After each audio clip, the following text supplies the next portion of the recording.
Next to the future of the Scarborough RT affecting thousands of transit users. A proposal on the table to shut down the rail line as early as 2023, with service switching to buses for several years. CTV's Scott Lightfoot is live with more. Scott.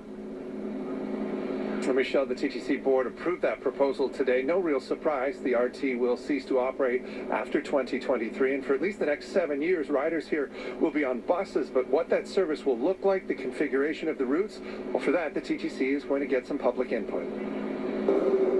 The days of the Scarborough RT are now officially numbered after the TTC board voted to study bus replacement options and not to invest in the rapid transit system, which will come to the end of its life in 2023.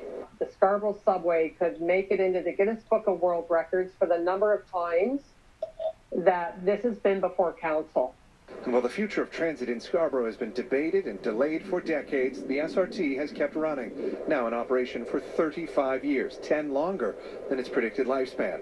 Its replacement, the Scarborough subway, won't be ready until at least 2030.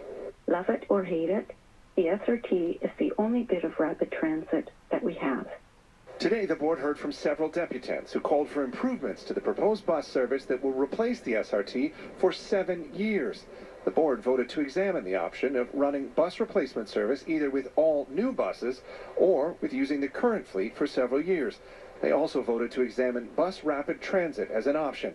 Public consultations will be done before a report comes back later this year, but some riders say they're concerned about the plans. What concerns me is the buses are definitely packed, and it seems like people don't really care about the pandemic. You know, in 2 years we might not be worrying about the pandemic, but you never know. I think people would have to look into other alternatives or means for transport. And, you know, not a lot of people can afford a car. The buses are so slow, especially on the weekend. It's hard.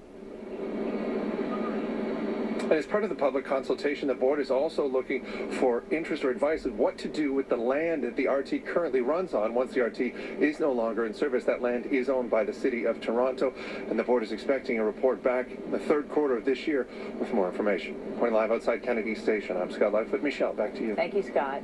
Meanwhile, the city is welcoming today's funding promise from the federal government, nearly $15 billion for public transit in Canada.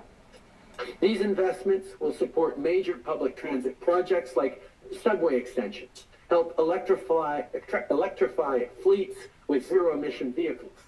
They will also be used to meet the growing demand for walkways and paths for cycling.